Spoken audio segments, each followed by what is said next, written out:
Le gâteau au yaourt et citron refroidissait sur la terrasse pendant que le soleil se couchait sur l'Atlantique, emportant avec lui l'espoir d'un téléphone qui sonnerait pour mes 70 ans. Je suis Colette, dentelière à la retraite, 70 ans tout juste fêtés. Ils pensent que je ne suis qu'une vieille solitaire face à l'océan, mais ils oublient que la marée ramène toujours ce qui nous revient de droit. Je me suis réveillée ce matin-là avec la poitrine gonflée d'une joie naïve, cette anxiété que l'on ressent enfant quand on attend son cadeau de Noël. Mais je ne voulais ni jouets, ni vêtements neufs, ni fêtes surprises. Je voulais juste entendre leur voix. 70 ans, c'est toute une vie. C'est une étape importante. Je me suis levée tôt. J'ai ouvert les fenêtres de ma villa face à l'océan à Biarritz. J'ai laissé l'air marin entrer et balayer la poussière des coins. La maison est grande, construite avec l'argent de chaque pièce de dentelle au fuseau que j'ai tissé de ces mains qui tremblent un peu aujourd'hui, mais qui n'ont jamais laissé manquer quoi que ce soit sur la table. J'ai préparé le café bien serré, j'ai mis mon rouge à lèvres nude que je gardais dans le tiroir, et j'ai enfilé ma robe de lin blanc. Je me suis regardée dans le miroir et j'ai vu les rides, chacune racontant une histoire de sacrifice. J'ai élevé Olivier, Mathilde et Julien seuls. Après que leur père soit parti en mer et ne soit jamais revenu, emporté par une tempête ou par une autre femme, je n'ai jamais su vraiment. Ce que je sais, c'est que le poids du monde est resté sur mes épaules, et je l'ai porté en souriant pour qu'ils ne sentent pas le choc. J'ai fait le gâteau qu'ils adoraient dans leur enfance, ce gâteau au yaourt et citron bien moelleux. J'ai dressé la table sur la terrasse. J'ai mis 4 assiettes, 4 fourchettes, 4 serviettes en tissu brodé par moi, et je me suis assise pour attendre. L'horloge du salon battait les secondes dans un rythme qui semblait marteler dans ma tête.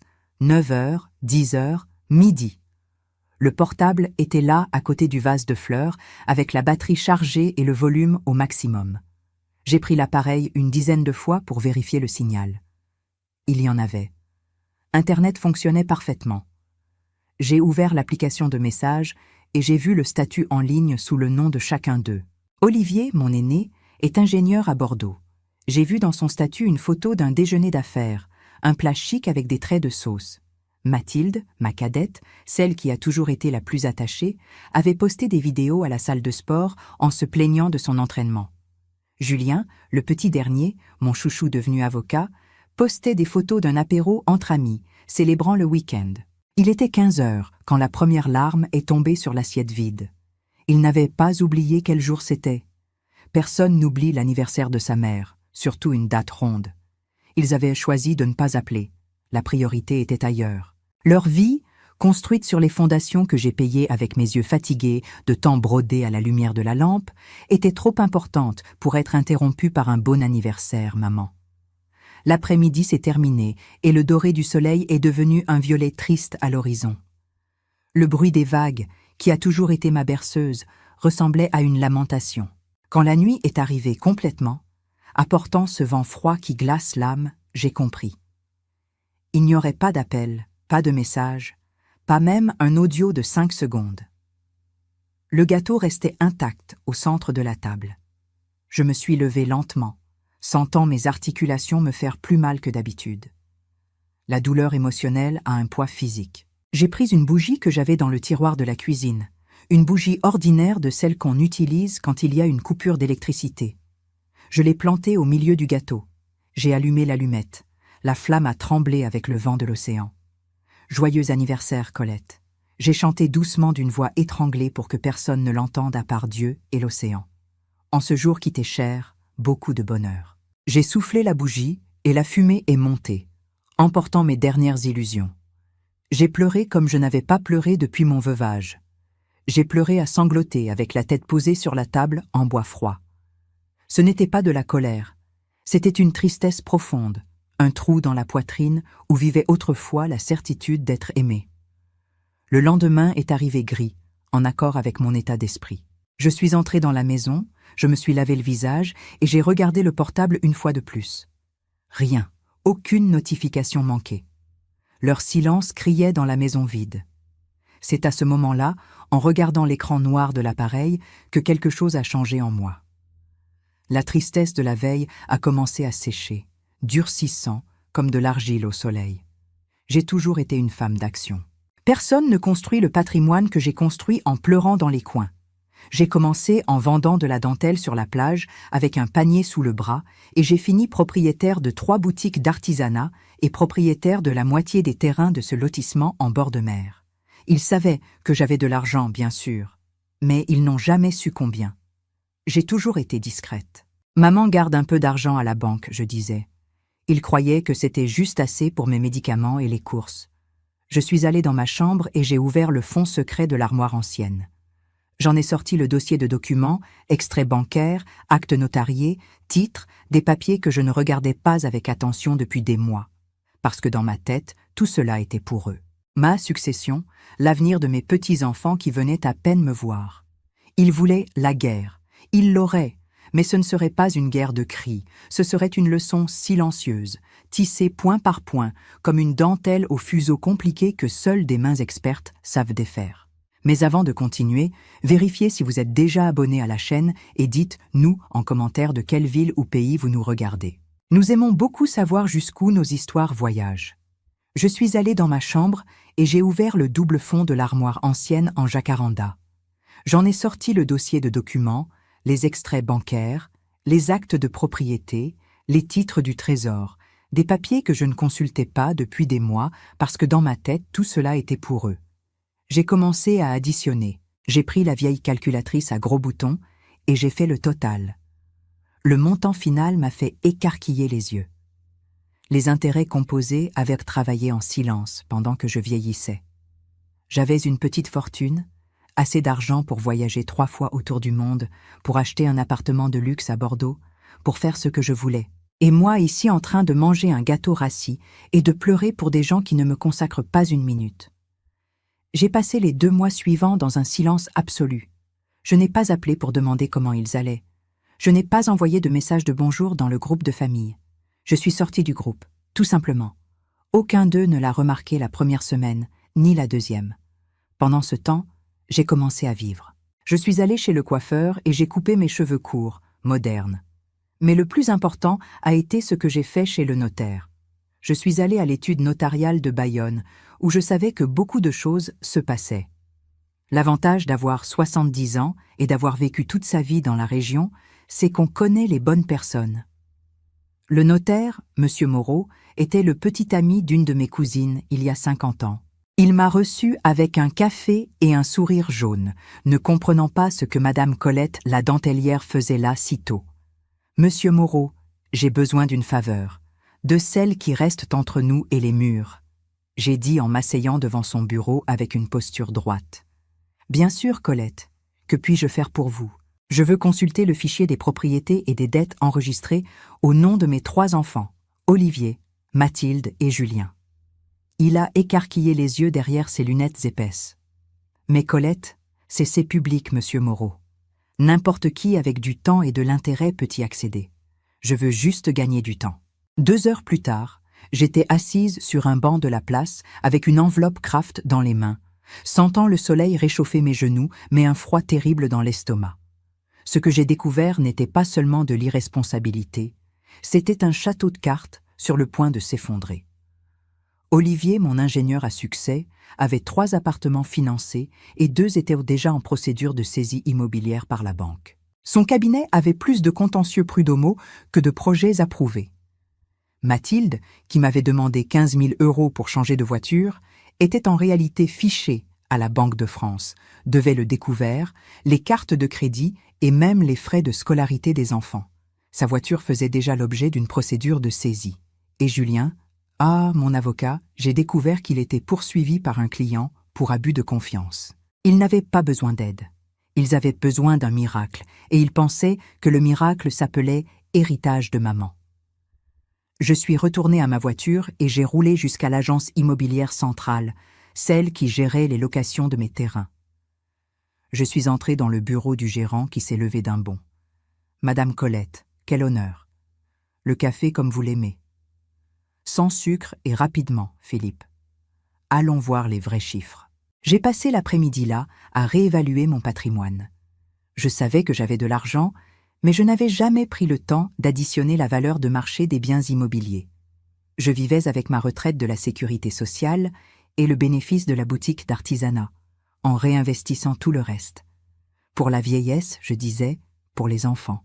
Quand Philippe a affiché le montant total estimé sur l'écran de l'ordinateur, j'ai dû me tenir au bord de la table. « C'est exact, mon garçon », j'ai demandé en sentant un vertige. « C'est même conservateur, Madame Colette. Vous êtes sans aucun doute l'une des femmes avec la plus grande liquidité immobilière de la région. Si vous voulez vendre ce lotissement près de la plage de la Côte des Basques, un groupe hôtelier offre 11 millions d'euros, comptant juste pour le terrain. Avec la construction du complexe touristique, le projet total atteindrait 22 millions d'euros. 11 millions.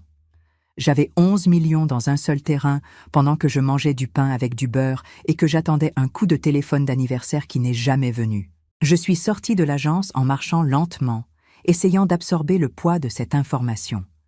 Je n'étais pas une petite vieille démunie, j'étais une puissance. Mais la culpabilité maternelle est une bête traîtresse.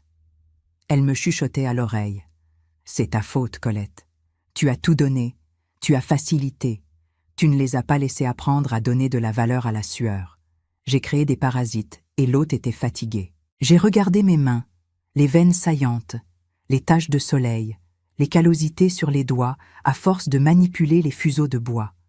Ces mains avaient reconstruit un empire silencieux, et il regardait ces mêmes mains et ne voyait qu'un distributeur de billets vieux et rouillés. J'ai appelé Jérôme, mon conseiller de la banque. « Jérôme, tu te souviens de cette conversation sur le compte joint que j'avais avec Olivier, celui où je l'avais mis comme deuxième titulaire pour effectuer des opérations en cas d'urgence. »« Ah oui, je m'en souviens, Madame Colette. »« Bloque-le, retire son nom, maintenant. »« Mais Madame Colette, il va recevoir l'avis. Je sais qu'il le recevra. C'est exactement ce que je veux. Et il y a autre chose. Je veux que tu prépares les papiers pour transférer toute ma liquidité immédiate dans un fonds d'investissement avec une durée de blocage de 5 ans, de ceux que ni moi ni le pape ne pouvons retirer avant l'échéance sans perdre la moitié de la valeur. Vous êtes sûr, cela va bloquer votre capital. J'ai mon argent du quotidien sur le compte courant, Jérôme. Le reste doit devenir invisible. Ah, et encore une chose. Engage un service de sécurité privée pour surveiller ma maison. Je pense que je vais recevoir des visites indésirables bientôt. J'ai raccroché le téléphone et j'ai ressenti une paix étrange. C'était la paix de quelqu'un qui reprend les rênes du cheval après avoir longtemps été traîné par la charrette. Je suis rentré chez moi quand le soleil se couchait déjà. La maison jaune brillait dans la lumière dorée de fin d'après-midi. Le téléphone a sonné à nouveau. C'était Olivier. Cette fois, j'ai répondu. « Maman, qu'est-ce qui s'est passé ? La carte du compte joint a été refusée. Je suis passée à la station-service et j'ai eu honte. Le conseiller a dit que mon nom avait été retiré. Vous êtes devenue folle. » J'ai respiré profondément, sentant l'odeur de la marée qui entrait par la fenêtre. « Bonsoir, mon fils. Bonne soirée à toi aussi. » Ma voix est sortie douce mais ferme comme le roc. « Maman, arrêtez ça. Rendez-moi mon accès, j'ai des factures à payer demain. » Olivier, écoute bien, l'accès n'était pas le tien, c'était le mien. Tu avais juste la clé et j'ai changé la serrure. Je sais, Olivier, je sais pour le loyer, je sais pour les appartements saisis, et je sais que ton cabinet ne facture rien depuis 6 mois.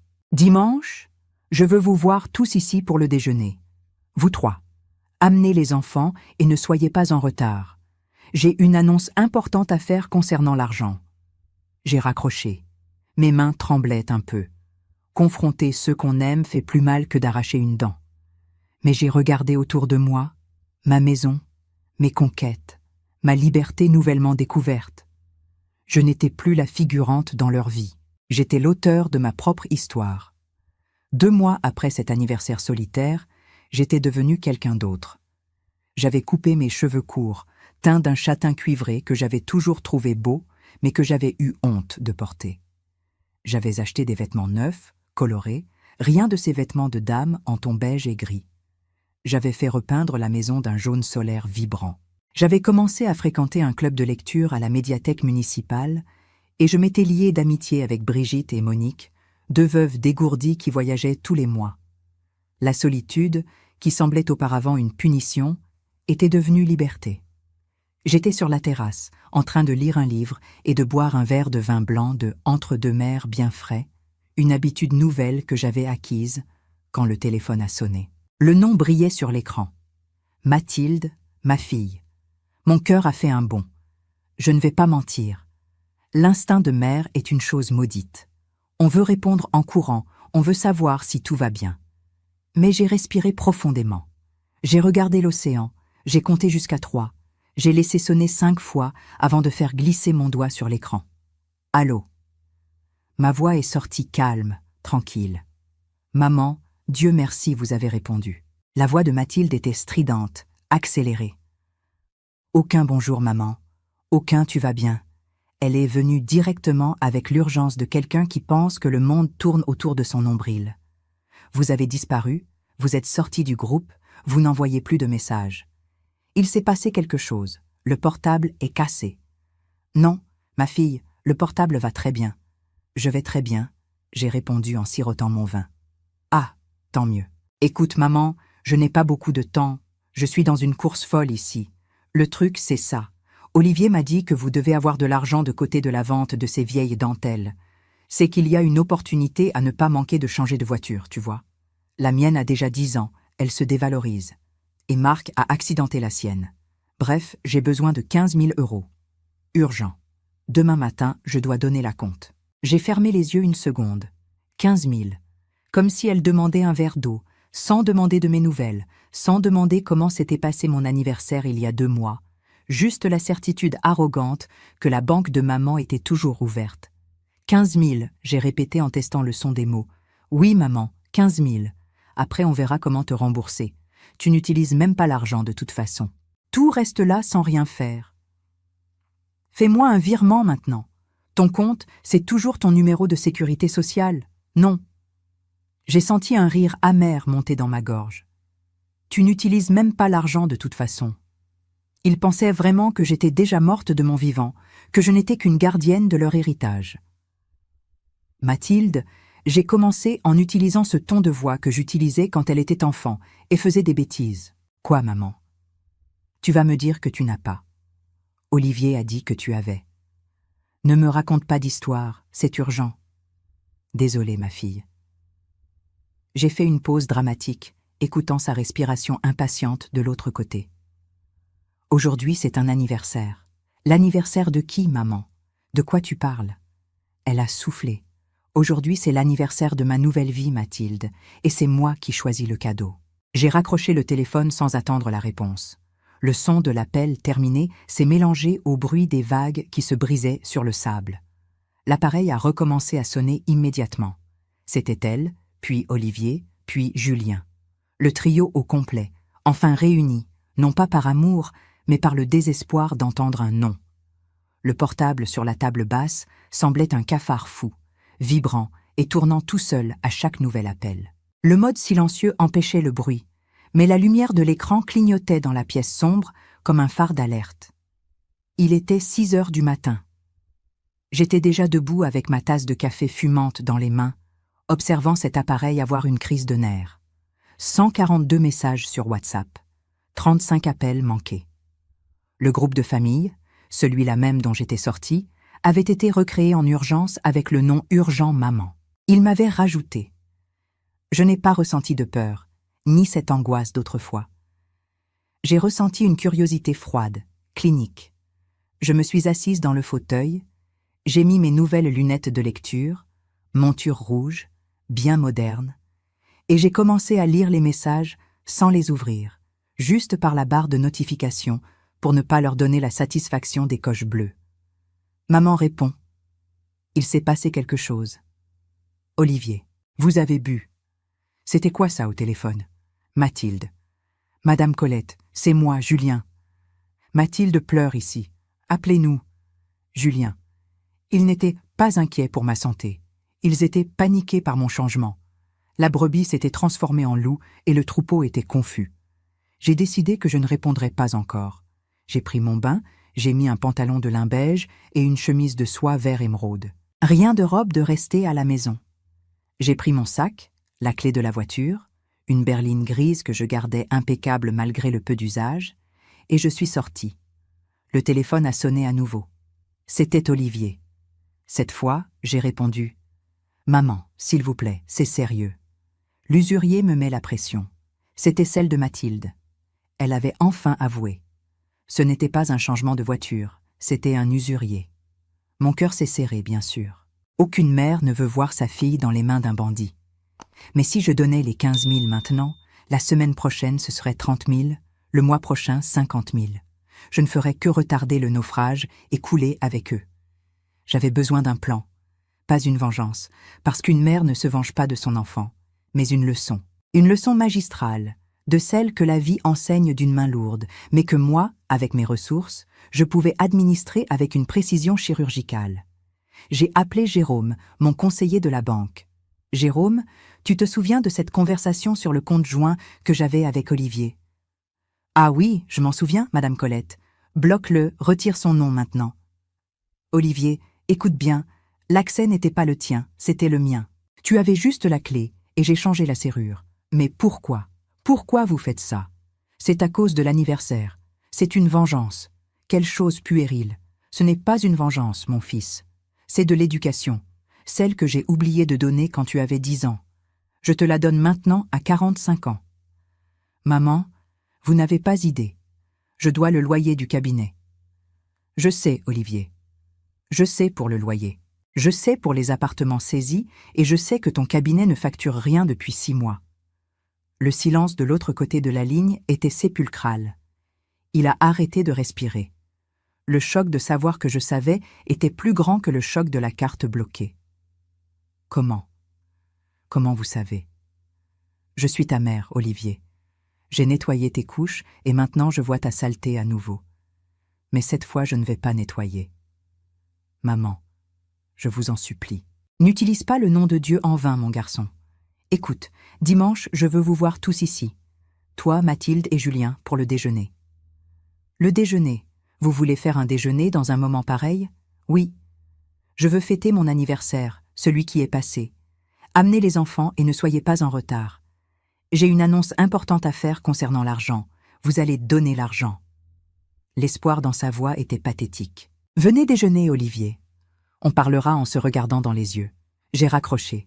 Je suis allée dans la cuisine et j'ai commencé à planifier le menu de dimanche. Je ne ferai pas le gâteau au yaourt et citron, je ne ferai pas leur plat préféré.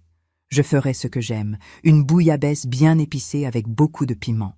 Parce que dimanche, l'ambiance allait chauffer et celui qui ne supportait pas le piment pouvait quitter la table. Le dimanche est arrivé avec ce soleil de plomb qui trompe les touristes, beau à voir mais brûlant sur la peau.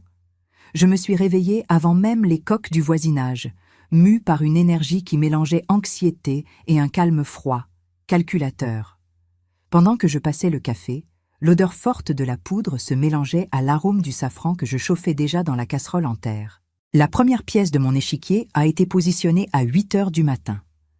Le portail électrique s'est ouvert pour laisser entrer non pas mes enfants, mais Bruno. Bruno était un agent de sécurité privée, un homme de la taille d'une armoire en chêne qui travaillait pour l'entreprise de surveillance, qui protégeait le complexe de luxe où j'avais 3 terrains loués. Je l'ai engagé pour une journée. Sa fonction n'était pas de me protéger des bandits de l'extérieur, mais d'imposer le respect aux bandits de l'intérieur. « Bonjour, Madame Colette », il a dit avec cette grosse voix qui fait trembler le sol. « Où voulez-vous que je reste ?»« Bonjour, mon garçon. Reste au portail. Je veux que tu ouvres la porte de leur voiture. Salue-les, sois poli, mais reste visible. Je veux qu'ils sentent que pour entrer ici aujourd'hui, les règles ont changé. » Il a hoché la tête sérieusement et a pris son poste. J'ai dressé la table dans la salle à manger, pas sur la terrasse. La salle à manger, avec cette lourde table en bois sombre que j'avais héritée de ma mère, avait un air de tribunal. J'ai mis la nappe de lin écru, les assiettes en céramique lourde et les couverts en argent que je passais toute l'année à polir et qu'ils ne remarquaient même pas. Je n'ai pas mis de fleurs. Au centre de la table, j'ai laissé seulement un pichet avec de l'eau glacée et discrètement positionné à côté de ma place en bout de table, l'enveloppe Kraft. Il était 11h30 quand la première voiture est apparue dans le virage du chemin de terre. C'était Olivier. Sa voiture, un 4x4 noir qu'il exhibait comme un trophée, était sale de poussière. Il s'est arrêté au portail, a klaxonné ce coup court et autoritaire comme toujours. Le portail ne s'est pas ouvert. J'ai vu sa tête de confusion à travers la vitre. Il a klaxonné à nouveau. Plus long. Rien. Alors Bruno est sorti de la guérite improvisée, a marché lentement jusqu'à la fenêtre du conducteur et a fait signe de baisser la vitre. Je n'ai pas pu entendre ce qu'ils ont dit, mais j'ai vu l'expression de mon fils changer d'impatience à stupéfaction. Bruno a vérifié un bloc-notes que je lui avais donné juste avec leurs noms écrits, uniquement pour faire la mise en scène, et a ouvert le portail manuellement. Le théâtre était monté. Juste derrière est venue Mathilde, dans sa voiture populaire qui avait déjà le pare-choc attaché avec du fil de fer, et Julien dans une voiture de transport avec chauffeur. Apparemment, son véhicule avait déjà été récupéré, ou il avait peur de conduire et d'être arrêté à un contrôle. Quand ils sont entrés dans le salon, l'odeur de la bouillabaisse prenait déjà possession de tout. J'étais assise dans mon fauteuil, avec un éventail dans la main, en le balançant doucement, vêtue d'un ensemble de soie vert émeraude que j'avais acheté dans la boutique de la ville voisine. Maman. Mathilde a été la première à parler en s'arrêtant à la porte du salon. Elle a regardé mes cheveux courts, les vêtements chics, la maison peinte en jaune dehors. Quoi? Qu'est-ce qui se passe? Qui est ce gorille au portail? Bonjour à toi aussi, ma fille, j'ai répondu sans me lever. J'ai pointé l'éventail vers les chaises. Asseyez-vous, le déjeuner va être servi. Maman, on a besoin de parler sérieusement. Olivier est entré en trombe avec le front en sueur et la cravate desserrée, malgré le dimanche. C'est quoi cette clownerie de bloquer mon compte? Et ce vigile? Vous êtes menacé. Menacé. J'ai lâché un rire court. Non, mon fils, je suis prévenu. Et le compte n'est pas le tien, tu te souviens? On a déjà eu cette conversation. Mais maman, Julien, toujours le conciliateur faux, a essayé d'intervenir en s'approchant pour me faire la bise. J'ai tourné légèrement le visage, offrant ma joue froide. Vous êtes superbe. Vous avez changé de look, c'est moderne. Merci, Julien. On change quand on en a marre d'être la même chose, n'est-ce pas? Asseyez-vous. Ils se sont regardés. Cet échange de regards que les frères et sœurs font quand ils combinent quelque chose dans le dos des parents. Je connaissais chaque clin d'œil, chaque haussement de sourcils. Leur plan était évident, m'amadouer, dire qu'ils étaient inquiets pour ma santé mentale et sortir d'ici avec des chèques signés. J'ai servi la bouillabaisse. La vapeur est montée chargée de safran et de piment de Cayenne. De la bouillabaisse. Mathilde a fait la grimace. « Maman, vous savez que j'ai une gastrite et Olivier ne mange pas de coriandre. Dans ma maison, on mange ce que la maîtresse de maison sert, j'ai dit en me servant mon propre assiette généreusement. Ou on ne mange pas. Le choix est libre, ainsi que la faim. » Le silence à table a été rompu seulement par le bruit des couverts. Ils ont mangé. La faim et la peur de me contrarier ont parlé plus fort. J'ai vu Olivier suer avec le piment, en essuyant son front avec la serviette de lin à chaque bouchée. Mathilde picorait les morceaux de poisson en évitant le bouillon. Julien mangeait vite, nerveux. « C'est délicieux, maman. » Julien a menti. Tant mieux. Le secret, c'est le temps de cuisson. Tout dans la vie a besoin de temps pour développer la saveur. Et de patience, chose que vous n'avez jamais eue. J'ai posé mes couverts dans mon assiette, j'ai essuyé mes lèvres et j'ai croisé les mains sur la table. Le moment était venu. Ils étaient nourris, mal à l'aise et anxieux. Alors j'ai commencé, voix basse et ferme. « Vous êtes venus chercher l'argent. » Ils se sont agités sur leurs chaises. Olivier a pris les devants comme le chef de famille qu'il pensait être. « Ce n'est pas seulement pour l'argent, maman. C'est que la situation s'est compliquée. C'est temporaire. Vous avez cet argent qui ne fait rien. C'est une question de trésorerie. Je te le rends dans 3 mois avec des intérêts, si vous voulez. » Des intérêts. J'ai répété le mot en le savourant comme si c'était un bonbon. Intéressant que tu parles d'intérêt, Olivier. Étant donné que tu dois 6 mois de charge de copropriété de ton appartement dans le quartier des Halles et que la banque a déjà entamé une action de saisie immobilière. Les intérêts là-bas doivent être élevés. Non. La fourchette d'Olivier est tombée dans l'assiette avec un bruit strident. Il s'est figé. Comment? De quoi vous parlez? Je n'ai pas répondu. Je me suis tournée vers Mathilde. Et toi, ma fille? 15 000 € pour changer de voiture. Marc a accidenté la voiture, c'était ça. J'ai regardé profondément dans ses yeux. Elle a détourné le regard. Curieux, parce que selon mes sources, Marc n'a accidenté aucune voiture. Mais l'usurier connu sous le nom de Baiano a appelé ton portable 3 fois par jour en réclamant une dette de jeu. J'ai raison. Mathilde est devenue pâle. La couleur a disparu de son visage si vite que j'ai cru qu'elle allait s'évanouir sur la bouillabaisse. Maman qui vous a raconté ça. Vous m'avez espionné. Sa voix est sortie comme un fil. Espionné. Non, j'ai juste fait attention, chose que vous avez arrêté de faire pour moi il y a des années. Je me suis tournée vers Julien, qui avait déjà arrêté de manger et regardait la porte comme s'il calculait la distance pour fuir. Et mon avocat a succès. J'ai souri. Un sourire sans joie. Abus de confiance, Julien.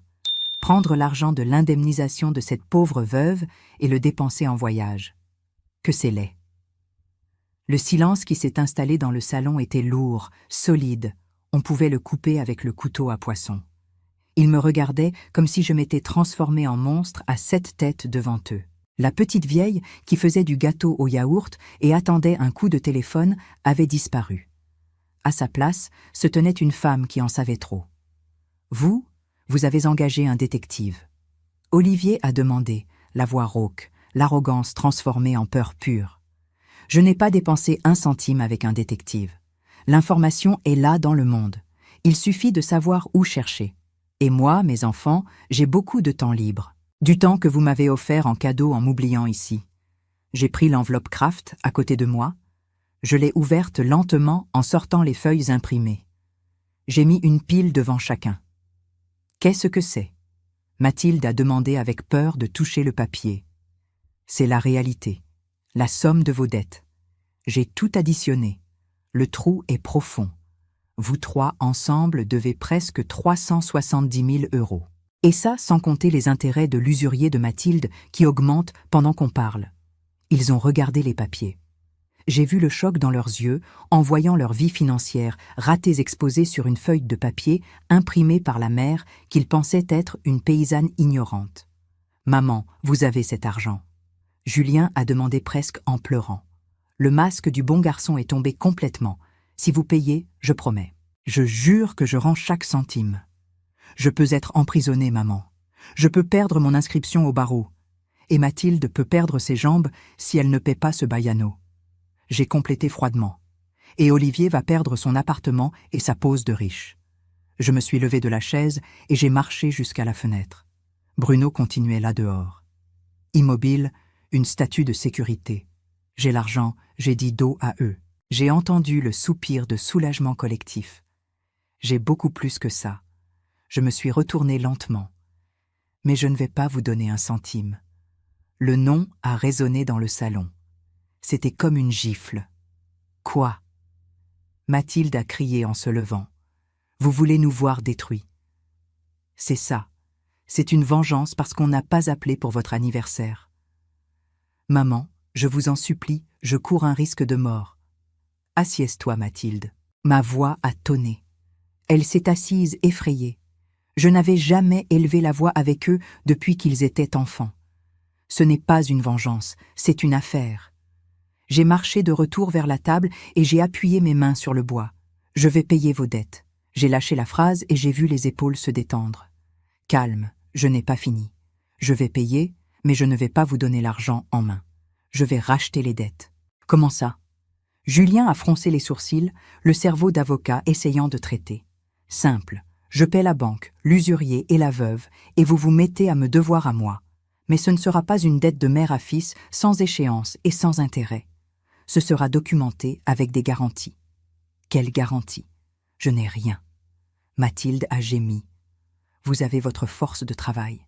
Vous allez signer un terme en passant votre part de la maison du père à mon nom comme garantie de paiement. La proposition est la suivante. Je nettoie votre nom. En échange, vous allez travailler pour moi. Travailler pour vous en faisant quoi? De la dentelle. Mathilde a lâché un rire nerveux et moqueur. Non, ma fille. Tu n'as ni talent ni patience pour la dentelle. Tu vas gérer le stock de mes 3 boutiques avec horaire d'entrée et de sortie en pointant.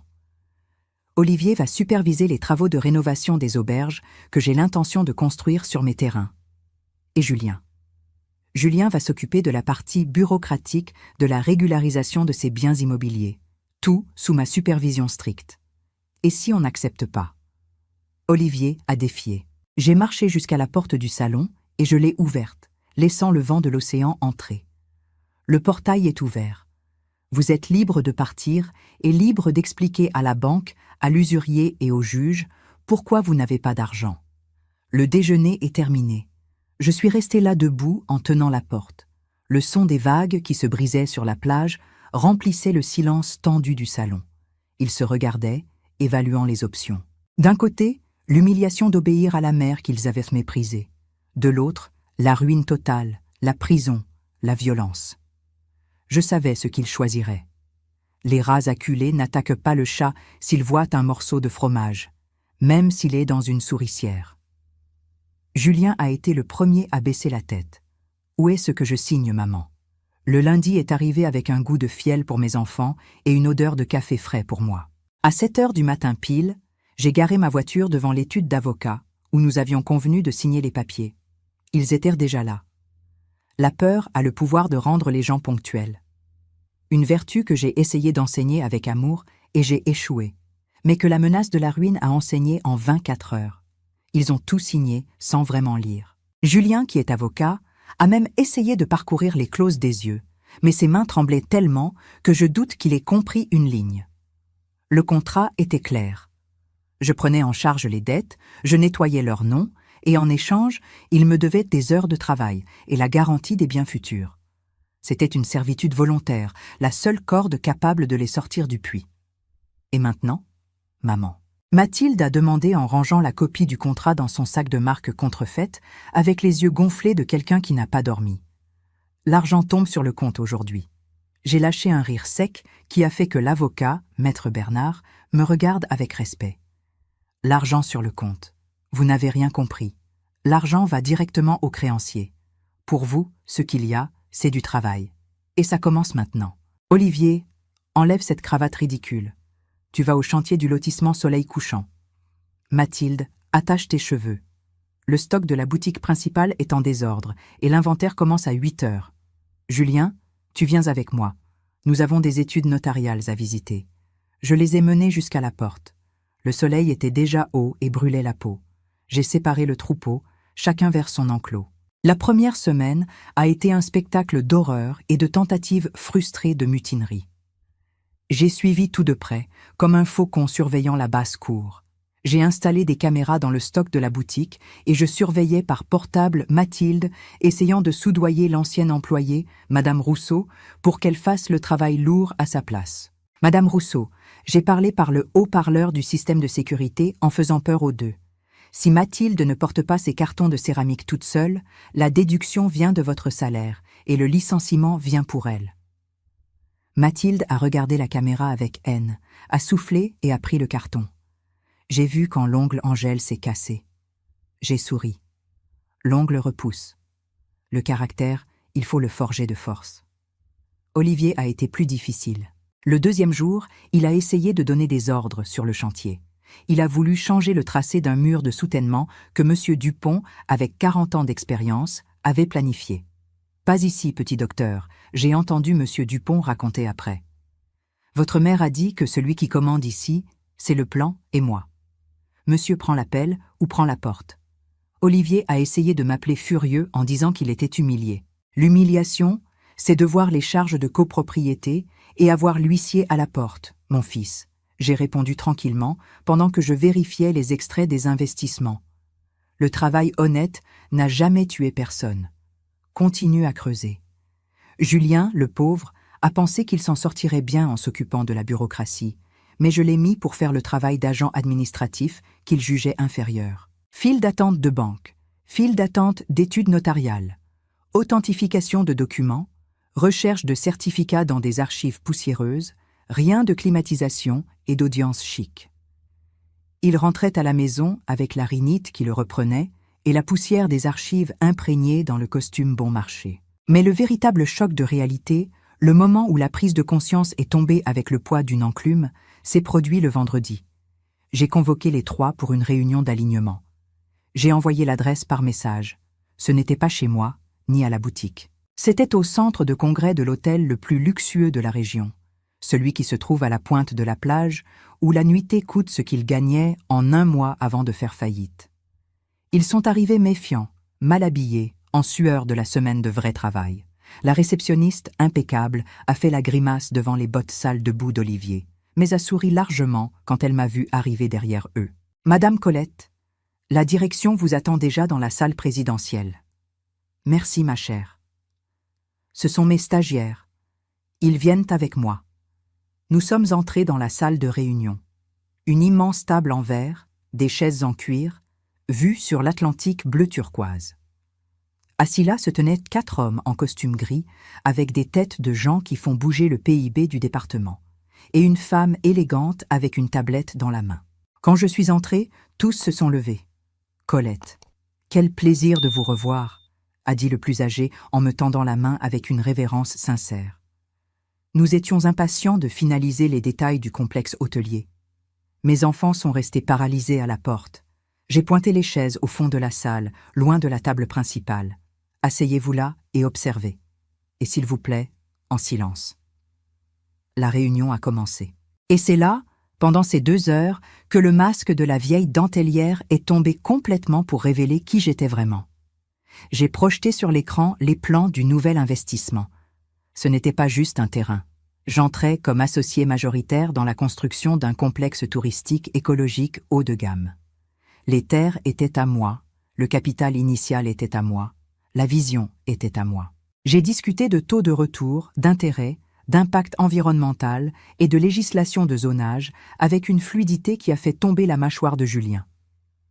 J'ai corrigé l'avocat du groupe hôtelier sur une loi municipale récente que je connaissais par cœur. J'ai questionné les ingénieurs sur les fondations en sol sableux en utilisant des termes techniques que j'avais appris en lisant et en observant, laissant Olivier bouche bée au fond de la salle. Il me voyait pour la première fois, non pas comme la mère qui sert le café, mais comme la matriarche qui commande l'Empire. Quand les chiffres finaux sont apparus sur l'écran, des montants de l'ordre de 22 millions d'euros, j'ai entendu un soupir audible venant de Mathilde. Elle a couvert sa bouche avec sa main, les yeux écarquillés fixés sur la projection. Ils pensaient que j'avais un petit pécule. Ils ont découvert que j'étais la propriétaire de l'échiquier où ils n'étaient que des pions. Une fois la réunion terminée, j'ai signé les papiers avec mon stylo plume, j'ai serré des mains fermes et j'ai congédié les cadres. Nous sommes restés seulement nous 4 dans la salle immense et silencieuse. J'ai tourné la chaise pivotante pour les affronter. Ils semblaient plus petits, recroquevillés sur les chaises à haut dossier. Olivier était pâle. L'arrogance avait été drainée de lui en même temps que la sueur de la semaine. 22 millions. Julien a chuchoté. Maman, vous avez 22 millions de patrimoine. Patrimoine brut, Julien. La liquidité, c'est autre chose. Mais oui, l'empire que vous avez méprisé vaut ça. Et vous savez pourquoi il vaut ça. Parce que je n'ai jamais dépensé pour paraître. J'ai investi pour grandir. J'ai marché jusqu'à eux, le talon de ma chaussure claquant sur le sol en marbre. Vous avez passé toute votre vie à penser que vous étiez meilleur que moi parce que vous aviez un diplôme. Olivier avec sa bague d'ingénieur, Julien avec sa carte du barreau, Mathilde avec ses amis de la société. Vous regardiez mes dentelles et vous voyez un artisanat de vieille, mais chaque point de cette dentelle a payé vos études. Et chaque terrain que j'ai acheté pendant que vous dormiez a garanti qu'aujourd'hui, je puisse nettoyer la saleté que vous avez faite. Maman, on ne savait pas. Mathilde a commencé à pleurer. Mais cette fois, ce n'étaient pas des pleurs de caprice, c'étaient des pleurs de honte, honte pure et cristalline. Vous ne saviez pas parce que vous n'avez jamais demandé, vous ne vous êtes jamais intéressé. Pour vous, je n'étais que la source payeuse, le distributeur de billets sans code. J'ai continué. Olivier, tu as vu comment j'ai traité ces ingénieurs. Avec respect, mais avec fermeté. Tu as essayé d'humilier Monsieur Dupont sur le chantier. Monsieur Dupont a construit plus de maisons que tu n'as d'années de vie. Tant que tu n'auras pas appris que le diplôme n'est qu'un papier et que la connaissance vient de la pratique et de l'humilité, tu ne géreras jamais rien qui m'appartient. Il a hoché la tête en avalant difficilement. Une larme solitaire a coulé sur son visage sale de poussière du chantier. « Et toi, Mathilde ?» Je me suis tournée vers elle. « Tu as été horrifiée par le montant de la dette avec l'usurier. N'est-ce pas ?» Eh bien, sache que j'ai payé ce Baiano hier soir en argent liquide. Il m'a respecté plus qu'il ne te respecte. Tu sais pourquoi? Parce que j'honore ma parole. Toi, tu vis d'apparence. Tant que ta priorité sera l'ongle en gel et la voiture de l'année, tu continueras à être esclave de tes dettes. Je vais changer, maman. Je jure. Elle a sangloté. Jurer, c'est facile. Je veux voir lundi quand il faudra porter des cartons à nouveau. Et ne pense pas que tu seras gérante bientôt. Tu vas apprendre la valeur de chaque centime qui entre dans cette boutique.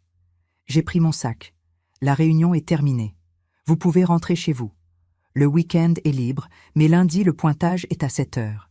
Et Olivier, si tu arrives en retard ne serait-ce qu'une minute, je déduis du montant que je suis en train de solder de ta dette. Maman, Julien m'a appelé quand j'étais déjà à la porte. Vous allez nous laisser tout ça un jour. Je me suis arrêtée. La question a flotté dans l'air. La cupidité était encore là cachée, mais maintenant mélangée à la peur.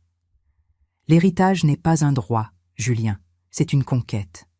De la façon dont vous êtes aujourd'hui, si je mourais demain, je laisserais tout à une fondation caritative et à Monsieur Dupont.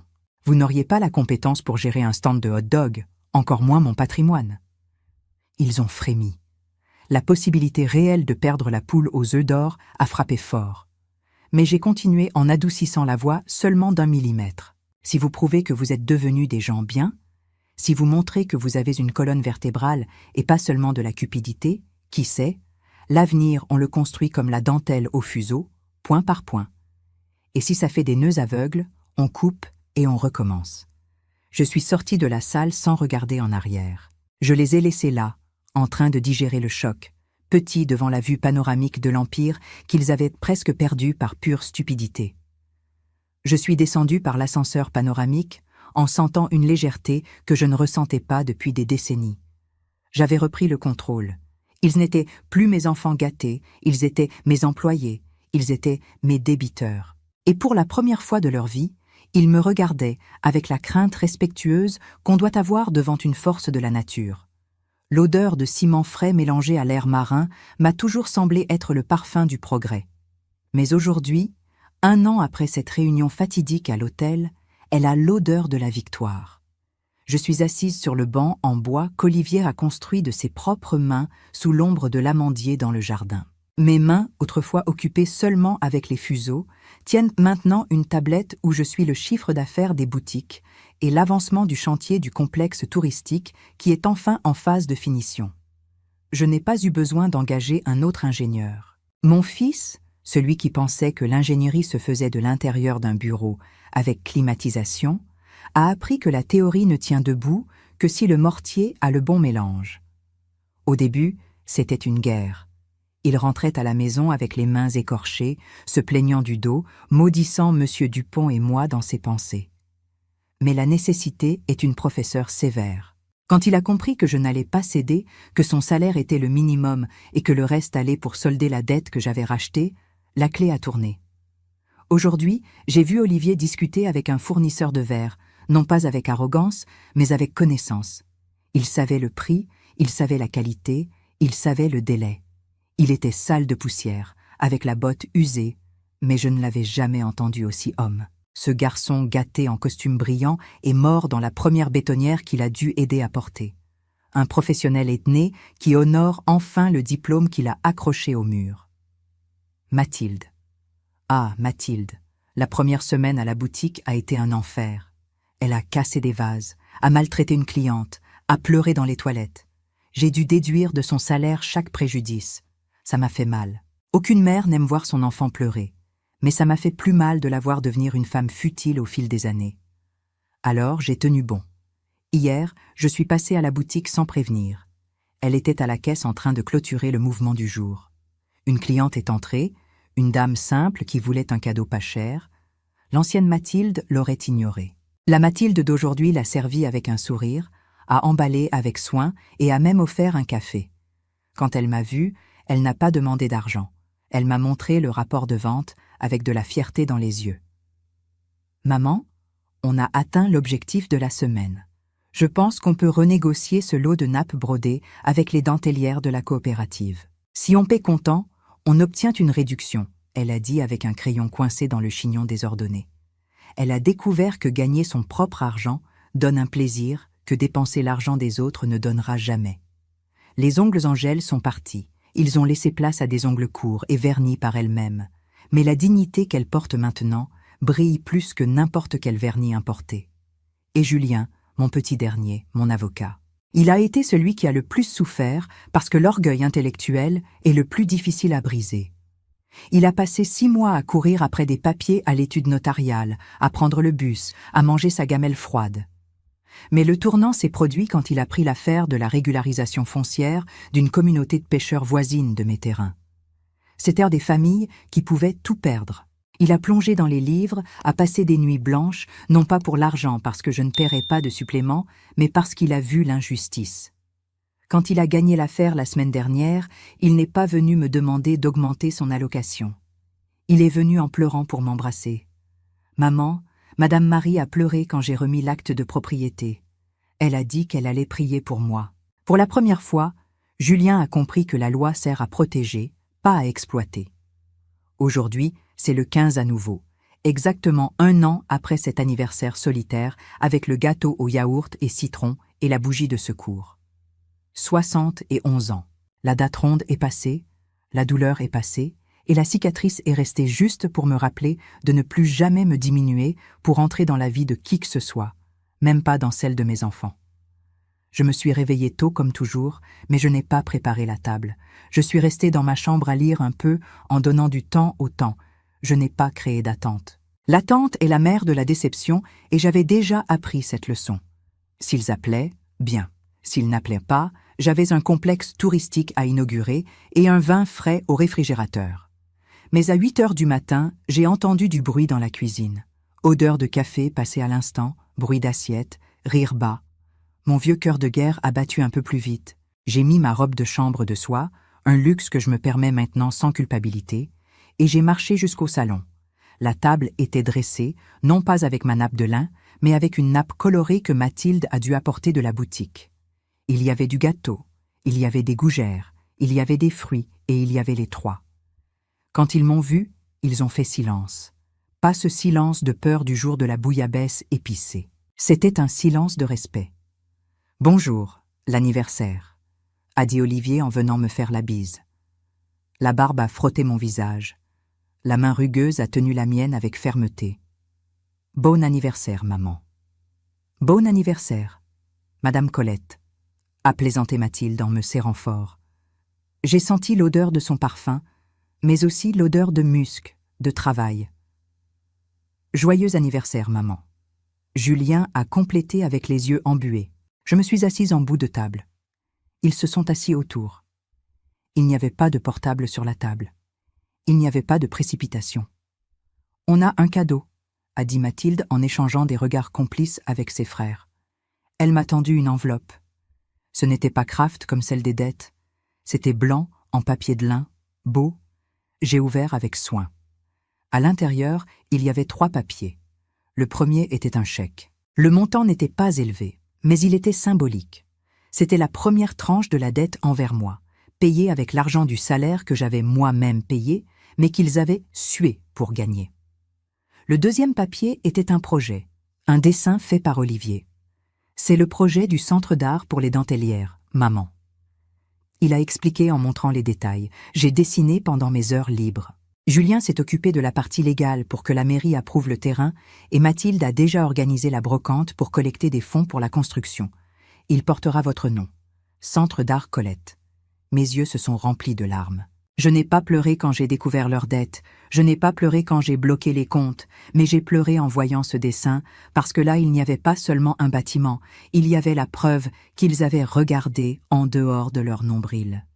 Ils avaient regardé vers moi, vers mon histoire, vers mes racines. Et il y a encore une chose, a dit Julien en sortant un petit écrin de sa poche. À l'intérieur, il y avait un fuseau en or, un pendentif petit, délicat, suspendu à une chaîne fine. On l'a fait faire par l'orfèvre de la ville, il a dit. Pour que vous n'oubliez jamais que c'est la dentelle qui a tenu cette famille et que c'est vous qui nous avez tissés à nouveau quand on s'était tous déchirés. J'ai mis le collier. L'or froid a touché ma peau, mais la chaleur que j'ai ressentie dans la poitrine était indescriptible. Nous avons pris le café en parlant de la vie, du chantier, de la boutique. Ils n'ont pas demandé d'argent. Ils ne se sont pas plaints du travail. Olivier a raconté une blague sur les maçons. Mathilde a parlé d'une tendance de mode. Julien a commenté la politique. Ils étaient adultes, ils étaient mes enfants, mais ils étaient enfin des personnes vraies. Après le café, ils ont dû partir. C'était lundi, jour de travail. « Monsieur Dupont me tue si j'arrive en retard aujourd'hui. On a le coulage de la dalle, » a dit Olivier en prenant la clé de la camionnette. « Je dois ouvrir la boutique. Madame Rousseau va chez le médecin aujourd'hui, » a dit Mathilde. « Et moi j'ai une audience, » a complété Julien. Ils m'ont embrassé et sont partis. Je suis restée à la porte en les regardant partir pour le combat. Pas le combat pour payer une voiture de luxe ou un voyage en Europe, mais le combat pour construire une vie qui valait la peine d'être vécue. Je suis rentrée et j'ai regardé la maison vide, mais elle ne semblait plus vide. Elle était pleine de promesses tenues. Je suis allée dans ma chambre et j'ai ouvert le coffre. J'ai pris le contrat qu'ils avaient signé un an auparavant. Ce contrat draconien plein de clauses dures qui me donnait le droit à tout ce qu'ils avaient. J'ai regardé les signatures tremblantes de ce jour de peur. J'ai marché jusqu'à la terrasse où la brise de l'océan soufflait fort. J'ai gratté une allumette. J'ai brûlé le contrat, feuille par feuille. J'ai laissé le feu consumer la dette légale. Les cendres ont volé, emportées par le vent en direction de l'océan. Ils n'avaient plus besoin d'un papier pour les obliger à être corrects, et je n'avais plus besoin d'un papier pour me sentir en sécurité. La dette était payée, non pas en argent, mais en caractère. Bien sûr, je ne leur dirai pas ça maintenant. Je les laisserai continuer à payer les traites, en sentant le poids de la responsabilité encore un peu.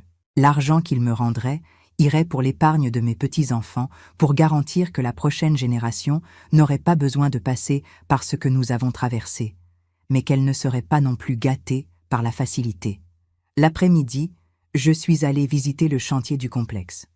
Olivier était là en haut d'un échafaudage en criant quelque chose à un aide. Quand il m'a vu en bas, il a fait un signe large avec le bras tendu, salle de chaud. J'ai souri en retour. J'ai marché sur la plage en sentant le sable ferme sous mes pieds.